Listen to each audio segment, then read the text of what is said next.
Hello aspirants, welcome to Shriram's IAS Hyderabad. నేను మీ Vivek, faculty of history. ఇవాళ మనము ఎక్స్క్లూజివ్ గా డిస్కస్ చేసే టాపిక్ ఏంటి అంటే మోడర్న్ ఇండియన్ హిస్టరీకి చెందిన 1857 రివోల్ట్. చాలా చాలా ఇంట్రెస్టింగ్ టాపిక్. దీన్నే మనము స్కూల్లో నేర్చుకుని ఉంటాము. దీనికే ఆల్టర్నేటివ్ నేమ్ ఏంటి అంటే sepoys revolt.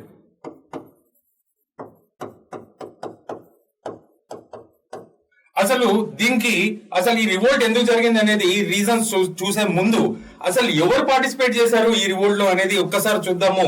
Different sections of the society definitely participated. సిపాయిసే కాకుండా వేరే sections of the society also participated. వాళ్ళు ఎవరు అనేది చూద్దాం మనము.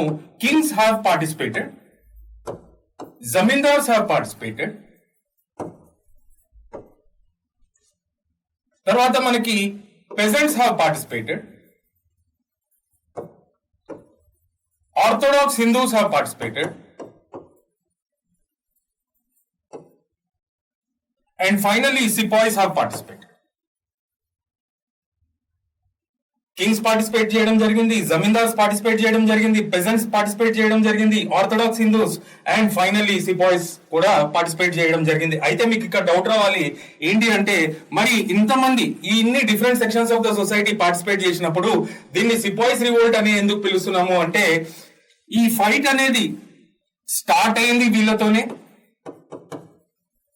అండ్ ఎండ్ చేయడం కూడా వీళ్ళతోనే చేయడం జరిగింది అనమాట. So it started with the sepoys, the revolt started with the sepoys and it ended with the sepoys. So sepoys were the people who consistently fought from the beginning to the end and hence this is also called as sepoys revolt. మరి ఈ సిపాయి అనే వాళ్ళు ఎవరు? ఈ sepoys అనే వాళ్ళు మన Indians who are serving in British Indian army. మరి అదే ఇంగ్లీష్ వాళ్ళు ఆర్మీలో సర్వ్ చేస్తే వాళ్ళని ఏం పిలవాలి అంటే సోల్జర్స్ అని పిలవాలన్నమాట.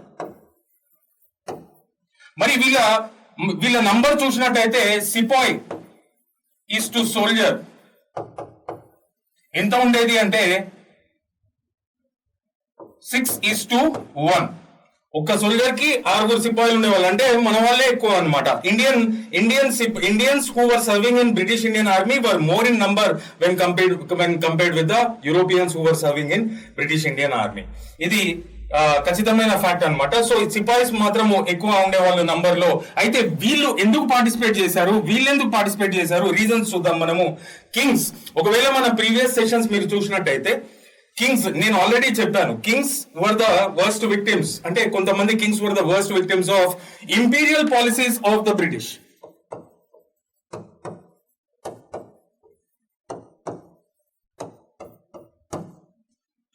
పర్టికులర్లీ డాక్ట్రిన్ ఆఫ్ ల్యాబ్స్ మీకు గుర్తుండే ఉంటది. ఆల్రెడీ ప్రీవియస్ వీడియో చూస్తే మీకు తెలుస్తుంది. ఇంపీరియల్ పాలసీస్ అంటే పర్టికులర్లీ డాక్ట్రిన్ ఆఫ్ ల్యాబ్స్ కి ఎవరైతే వర్స్ట్ విక్టిమ్స్ ఉన్నారో వాళ్ళు పార్టిసిపేట్ చేయడం జరిగింది. అంటే డాక్ట్రిన్ ఆఫ్ ల్యాబ్స్ ప్రకారము ఒకవేళ ఒక కింగ్డమ్ లో ఒక కింగ్ కి సక్సెసర్ లేకపోతే ఆ కింగ్డమ్ అనేది కంప్లీట్ గా సీజ్ చేయడం జరుగుతుంది అనమాట. బ్రిటిష్ ఇండియన్ చూడండి ఎంత అన్యాయమో. సో ఎవరైతే దానికి విక్టిమైజ్ అయ్యారో వాళ్ళు సిపాయిస్ తో చేయగలపడం జరిగింది. మరి ఈ జమీందార్స్ ఎందుకు పార్టిసిపేట్ చేశారు అంటే, వీళ్ళు జమీందారీ రెవెన్యూ సిస్టమ్ కి చెందిన జమీందార్స్ కాదు. Who are created by the Britishers and ఎవరితోనైతే అగ్రిమెంట్ చేసుకుంటారో 10 years ఆ జమీందార్స్ కాదు. తరతరాలుగా కొన్ని వేల ఎకరాలు, కొన్ని వందల గ్రామాలు వీళ్ళ కింద ఉండేవన్నమాట. అయితే బ్రిటిషర్స్ ఒక నెగటివ్ ఐడియాలజీతోని అవి కూడా జప్తు చేసుకుందామని చూశారు. ఎవరైతే దానికి వర్స్ట్ విక్టిమ్స్ ఉన్నారో వాళ్ళు వీళ్ళతోని చేయగలపడం జరిగింది సిపాయిస్ తోని. మరి పెజెంట్స్ ఎందుకు పార్టిసిపేట్ చేయడం జరిగింది అంటే, ఈ పెజెంట్స్ మనం ఆల్రెడీ డిస్కస్ చేసాం revenue policies of the British లో. Peasants were the worst victims of economic policies and revenue policies of the British Indian government. So వాళ్ళకి ఫ్రస్ట్రేషన్ ఒక పీక్ దగ్గరకు వచ్చింది. వాళ్ళు కూడా వాళ్ళ సహనాన్ని కోల్పోయి వాళ్ళు కూడా వీళ్ళతో చేయగలపడం జరిగింది సిపాయిస్ తోని. మరి ఆర్థోడాక్స్ హిందూస్ వీళ్ళెందుకు పార్టిసిపేట్ చేశారు ఈ రివోల్ట్ లో అంటే, బ్రిటిషర్స్ కొన్ని సోషల్ పాలసీస్ తీసుకొని వచ్చిన మాట వాస్తవమే. సోషల్ లెజిస్లేషన్, చాలా సోషల్ ఇవిల్స్ ఉండేవి. సతీ ఉండేది, చైల్డ్ ఇన్ఫాంటిసైడ్ ఉండేవి. వాటినన్నిటిని అంటే హ్యూమన్ సాక్రిఫైసెస్, వీటినన్నిటిని అరిగట్టిస్తూ కొన్ని లెజిస్లేషన్స్ తీసుకుని రావడం జరిగింది. అయితే కొంతమంది ఆర్థోడాక్స్ హిందూస్ కి ఈ బ్రిటిష్ ఇంటర్ఫియరెన్స్ ఇన్ మన internal social and cultural affairs లో వాళ్ళ ఇంటర్ఫియరెన్స్ అనేది నచ్చలేదు.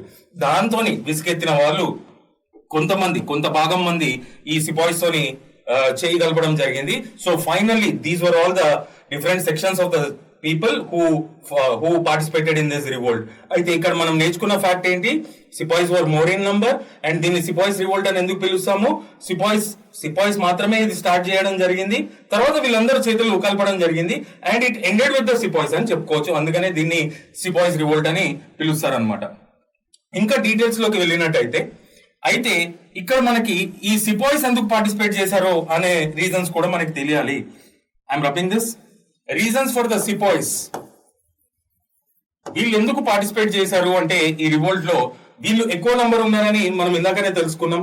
మరి ఈక్వల్ ట్రీట్మెంట్ అనేది ఉండాలా లేదా, అందరూ ఒకటే జాబ్ చేసేటప్పుడు there has to be some equal treatment. కానీ బ్రిటిష్ ఇండియన్ ఆర్మీలో there was racial discrimination, 100% fact ఇది.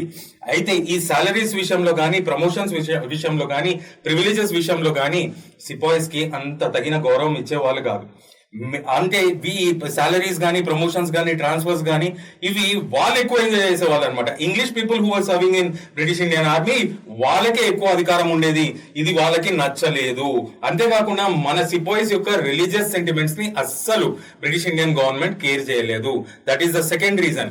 అండ్ థర్డ్ రీజన్ ఏంటి అంటే ఇది ఇమీడియట్ రీజన్. అది ఏంటి అంటే ఆ టైంలో సిపాయిస్ కానీ, సోల్జర్స్ కానీ యూజ్ చేసే వెపన్స్ ఏంటి అంటే ఎన్ఫీల్డ్ రైఫిల్స్.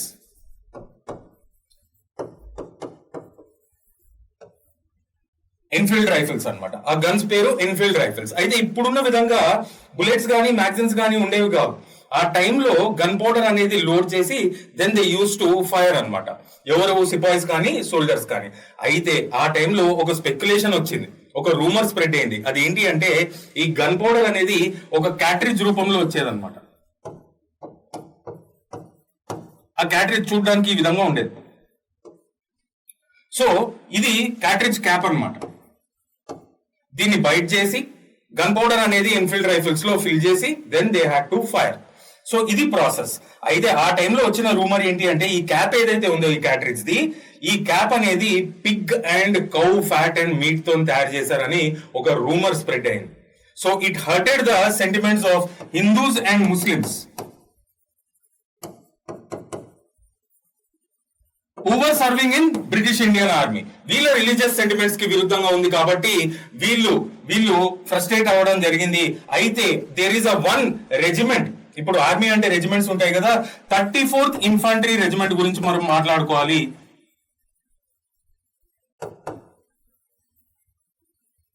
మరి 34th ఇన్ఫంట్రీ రెజిమెంట్ ఎక్కడ ఉంది అంటే దిస్ ఇస్ ఇన్ బ్యారక్పూర్.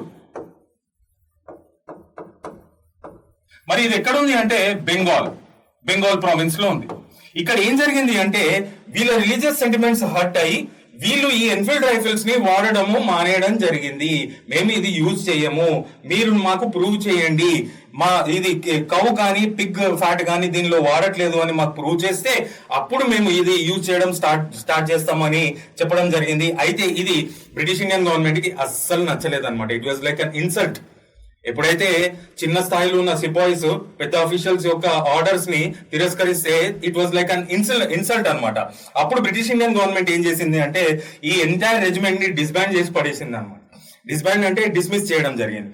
అది ఒక హీరోకి నచ్చలేదు. He was also sepoy. ఈయన పైన సినిమా కూడా వచ్చింది, డెఫినెట్లీ హీరో అనే పిలవాలి ఈయనని. Mangal Pandey.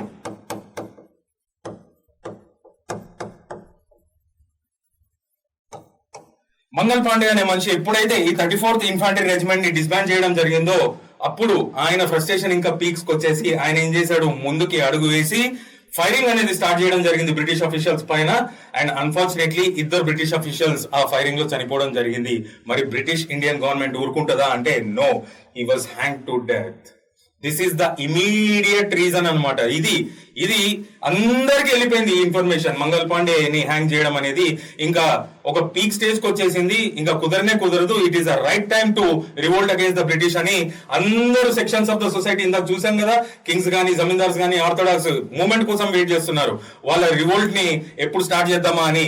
This gave an opportunity అనమాట. అయితే 10th మే 1857 ఆ రోజు మీరట్ అనే ప్లేస్ లో, ఇది ఉత్తరప్రదేశ్ లో ఉంది, ఇక్కడ అందరూ కూడా గ్యాదర్ అవడం జరిగింది and they have decided to lead a revolt against the British government. మరి దీనికి ఒక లీడర్ కావాలి కదా, ఆ లీడర్ ఎవరు అంటే పాపం ఆ టైంలో last Mughal emperor Bahadur Shah two, last Mughal emperor, ఈయన ఆల్రెడీ పాపం పెన్షనర్ గా ఉంటాడు, బ్రిటిషే పెన్షన్ ఇస్తా ఉంటది, అది కూడా తక్కువ పెన్షన్. ఆ టైంలో ఎవరో ఒకళ్ళు లీడర్ ఉండాలి. ఇంతకుముందు పరిపాలించింది ఇండియన్ సబ్ కాంటినెంట్ ని ముఘల్ ఎంపైరే కాబట్టి మళ్ళీ ఈ బ్రిటిష్ చేసే అప్రెసివ్ పాలసీస్ కి విరుద్ధంగా కొట్లాడాలంటే మళ్ళీ ఒక రాజు కావాలని చెప్పి ఆయనని పాపము ఇంట్రెస్ట్ ఇనిషియల్లీ ఉండదు ఆయనకి, కానీ చాలా ఫోర్స్ చేయంగా ఆయన ఒప్పుకోవడం జరిగింది. అయితే he becomes the leader of this 1857 revolt. అయితే కొన్ని ప్రాంతాల్లో మనము ఇది చాలా అగ్రెసివ్ గా చూడొచ్చు ఈ రివోల్ట్, కానీ హవెవర్ మరి ఈ రివోల్ట్ సక్సెస్ అయిందా ఫెయిల్ అయిందా అంటే ఇట్ వాజ్ అ ఫెయిల్యూర్. ఏంటి కారణాలు దానికి 1857 రివోల్ట్ ఫెయిల్యూర్ కి అంటే చూడండి, ఇప్పుడు మనకి కింగ్స్ ఉన్నారు, జమీందార్స్ ఉన్నారు, పెజెంట్స్ ఉన్నారు, ఆర్థడాక్స్ హిందూస్ ఉన్నారు, సిపాయిస్ ఉన్నారు. అంటే ఇవన్నీ డిఫరెంట్ గ్రూప్స్ అన్నమాట. డిఫరెంట్ రీజన్స్ నుండి వాళ్ళ ఫైట్ కొనసాగిస్తా వస్తా ఉన్నారు అనమాట. ఇప్పుడు ఈ మంగల్ పాండే హ్యాంగింగ్ తర్వాత ఈ 10th మే అప్పుడు ఎప్పుడైతే డిసైడ్ చేసుకున్నారో అప్పటి నుండి స్టార్ట్ అయింది. But there was a lack of coordination అని చెప్పుకోవాలి. వీళ్ళందరి మధ్యలో సరైన కోఆర్డినేషన్ లేదు and it was an unequal fight. British Indian government అప్పటికే చాలా స్ట్రాంగ్ ఉంది, మోడర్న్ వెపన్స్ వాళ్ళ దగ్గర చాలా ఉన్నాయి, వీళ్ళ దగ్గర పైసలు కానీ వెపన్స్ కానీ అంత ఎత్తున లేదు బ్రిటిష్ ఇండియా గవర్నమెంట్ లో ఉన్నట్టు. అది కూడా ఇంకో రీజన్. మూడోది ఏంటి అంటే వీక్ లీడర్షిప్. పాపం చాలా old age person, already pension తీసుకుంటున్నాడు and it was a weak leadership అని చెప్పుకోవచ్చు. నాలుగో రీజన్ ఏంటి అంటే efficiency of British Indian officials. అంటే స్ట్రాంగ్ వాళ్ళ దగ్గర ఆర్మీలో సర్వ్ చేసే strong officials, they were successful in suppressing the revolt.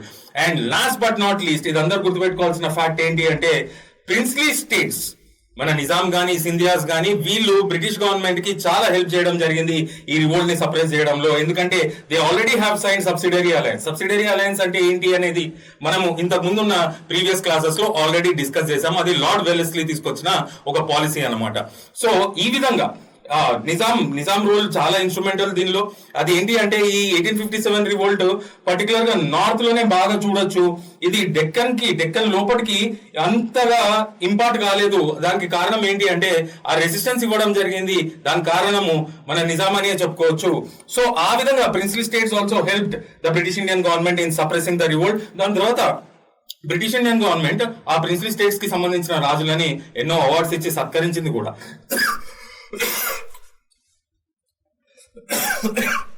అయితే ఇది పక్కన పెడితే so this revolt was a failure and ఈ రివోల్ట్ డెఫినెట్ గా బ్రిటిష్ ఇండియన్ గవర్నమెంట్ కి ఒక సెట్ బ్యాక్ అనేది ఇవ్వడం జరిగింది. డెఫినెట్ గా అప్పటి వరకు ఉన్న బ్రిటిష్ ఇండియా ఒక జట్కా అనేది తినడం జరిగింది దీంతో. దాని మూలంగానే చాలా చేంజెస్ తీసుకుని రావడం జరిగింది అడ్మినిస్ట్రేషన్ లో. అదేంటి అనేది చూద్దాం మనము. చేంజెస్ ఇది ఏ రూపంలో చూడొచ్చు మనం ఈ చేంజెస్ అంటే, ఈ చేంజెస్ అనేది మనము ఏ రూపంలో చూడొచ్చు అంటే 1858 గవర్నమెంట్ ఆఫ్ ఇండియా యాక్ట్ అని పిలవాలి. దీనిలో మెయిన్ ప్రొవిజన్స్ ఏంటి అంటే ఇంతకు ముందు అంతా కూడా అడ్మినిస్ట్రేషన్ ఎవరు మేనేజ్ చేసేవాళ్ళు ఆల్రెడీ మనం డిస్కస్ చేసాం. చూడండి చాలా ఇంట్రెస్టింగ్ ఉంటుంది పాలసీస్ కానీ అడ్మినిస్ట్రేటివ్ పాలసీస్ కానీ. అయితే ఇంతకు ముందు అడ్మినిస్ట్రేషన్ ఏ విధంగా ఉండేది అంటే ఇంగ్లీష్ ఈస్ట్ ఇండియా కంపెనీ కింద ఉండేది. ఈ కాంకర్డ్ టెరిటరీస్ కానీ అడ్మినిస్ట్రేషన్ కానీ అంతా కూడా ఇంగ్లీష్ ఈస్ట్ ఇండియా కంపెనీ చేతిలో ఉండేది.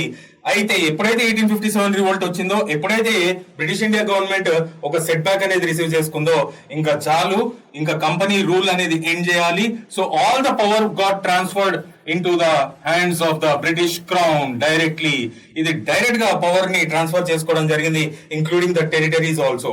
అయితే ఇంతకు ముందు English East India company was headed by governor general. అది మనకు తెలిసిందే. చాలా మంది గవర్నర్ జనరల్స్ గురించి మనం ఎక్స్క్లూజివ్ గా డిస్కస్ చేసాం ముందున్న క్లాసెస్ లో, మీరు చూడొచ్చు ఆ వీడియోస్ కూడా. అయితే ఈ గవర్నర్ జనరల్ అనే డెసిగ్నేషన్ ని it got replaced with viceroy, అంటే who is the direct representative of the royalty అన్నమాట, వైస్ రాయ్ అనేది. సో వైస్ రాయ్స్ ని పంపించడం జరిగింది with more powers. Governor general అనేది administrate the English East India Company trade and commercial activities ఇంతకు ముందు, కానీ పొలిటికల్ గా చాలా ధ్వంసమే చేయడం జరిగింది. సో పవర్ అండ్ టెరిటరీస్ ని డైరెక్ట్ గా తీసుకుని రావడం జరిగింది. ఇంతకు ముందు అడ్మినిస్ట్రేటివ్ పాలసీస్ మీరు చూసినట్టయితే మనకి కోర్ట్ ఆఫ్ డైరెక్టర్స్ ఉండేది.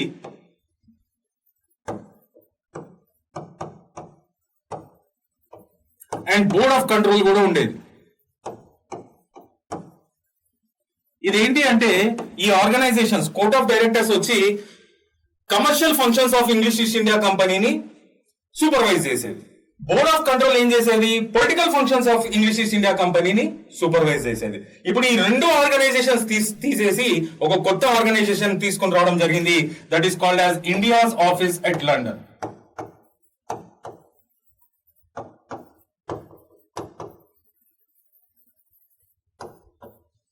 This is called as India's office at London. మరి దీని హెడ్ ఓవర్ అంటే ఆ డెసిగ్నేషన్ ఏమని పిలిచేవాళ్ళు అంటే secretary of state of India's affairs.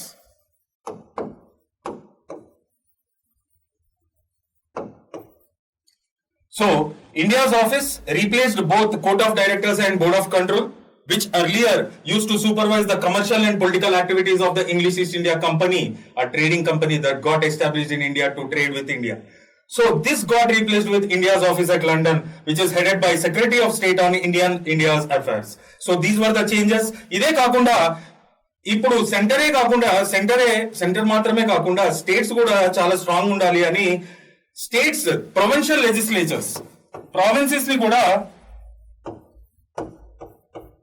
Eventual గా అంటే స్లోగా పవర్ఫుల్ చేయడం జరిగింది. అది ఎట్లా అంటే ఇది మనం పాలిటీలో కూడా నేర్చుకుంటాము, కౌన్సిల్స్ యాక్ట్స్ అంటాం దీన్ని. సో ఈ కౌన్సిల్స్ యాక్ట్స్ అనేది కూడా తీసుకుని రావడం జరిగింది మెల్లమెల్లగా ఎవెన్చువల్ గా. ఎప్పుడు 1857 రివోల్ట్ తర్వాత ప్రొవిన్షియల్ లెజిస్లేచర్స్ ని కూడా చాలా స్ట్రాంగ్ చేయడం జరిగింది. అంటే ఏదైనా డిజాస్టర్ వస్తే ప్రొవిన్సెస్ కి కూడా కొన్ని రైట్స్ ఉండాలి, కొన్ని పవర్స్ ఇవ్వాలి అనే ఉద్దేశంతో ప్రొవిన్షియల్ లెజిస్లేచర్స్ ని కూడా స్ట్రెంథెన్ చేయడం జరిగింది. అండ్ అంతేకాకుండా ఇక్కడ మనం అబ్జర్వ్ చేసింది ఏంటి అంటే మన బ్రిటిష్ ఇండియన్ ఆర్మీలో సర్వ్ చేసే సిపాయిస్ లో హిందూస్ అండ్ ముస్లిం సెంటిమెంట్స్ బాగా పెద్ద ఎత్తున, రిలీజియస్ సెంటిమెంట్స్ బాగా పెద్ద ఎత్తున హర్ట్ అవ్వడం జరిగింది. సో వాళ్ళకి ఆ పిగ్ కానీ కౌ మీట్ కన్సంప్షన్ అనేది వాళ్ళకి పెద్ద ఇష్యూగా అయింది. ఆ క్యాటరేజ్ క్యాప్ కొరకడం పెద్ద ఇష్యూ అయింది. మరి మిగతా కమ్యూనిటీస్ ఉన్నాయి, గోర్ఖాస్ ఉన్నారు కానీ సిఖ్స్ ఉన్నారు. మరి వాళ్ళు ఈ సిపాయిస్ రివోల్ట్ లో హెల్ప్ చేయడం జరగలేదు, సపోర్ట్ చేయడం జరగలేదు. ఎందుకంటే ఇది హిందూస్ అండ్ ముస్లిమ్స్ యొక్క రిలీజియస్ సెంటిమెంట్స్ కి విరుద్ధంగా ఉంది, కానీ వాళ్ళ రిలీజియస్ సెంటిమెంట్స్ తోని దీనిలో ఏం చేసేది లేదు అని చెప్పి చాలా మంది వేరే కమ్యూనిటీస్ కి చెందిన వాళ్ళు బ్రిటిష్ ఇండియన్ ఆర్మీలో సర్వ్ చేసే వాళ్ళు చాలా మంది దూరంగానే ఉన్నారు. అయితే ఇక్కడ అబ్జర్వ్ చేయాల్సింది ఏంటంటే ఇది బ్రిటిషర్స్ గమనించారు. హిందూస్ అండ్ ముస్లిమ్స్ ఇద్దరు అన్నదమ్ముల్లాగా కలిసి కొట్లాడారు మనకి అగేన్స్ట్ గా. కానీ వీళ్ళ మతాలలో చాలా, వీళ్ళ రిలీజియస్ సెంటిమెంట్స్ లో చాలా గ్యాప్ ఉంది, చాలా వాక్యూమ్ అనేది ఉంది. అయితే దాన్ని మనం వాడుకుంటే, ఒకవేళ ఆ గ్యాప్ ని మనం అడ్వాంటేజ్ గా తీసుకుంటే వీళ్ళని ఐసోలేట్ చేసి మనం రూల్ చేయొచ్చు అని చెప్పి చాలా ఒక భయంకరమైన పాలసీ, అది ఇప్పటికీ చాలా మంది వాడుతూనే ఉన్నారు. అది ఏంటి అంటే డివైడ్ అండ్ రూల్ పాలసీ తీసుకుని రావడం జరిగింది. So these are all the major changes introduced by the British Indian government after it received a setback in the 1857 revolt, though it was victorious. కానీ ఈ చేంజెస్ అన్ని కూడా అవుట్కమ్స్ 1857 revolt తోనే. So this is all about 1857 revolt. I hope you have enjoyed today's session. Thank you so much. Vivek signing off. Bye.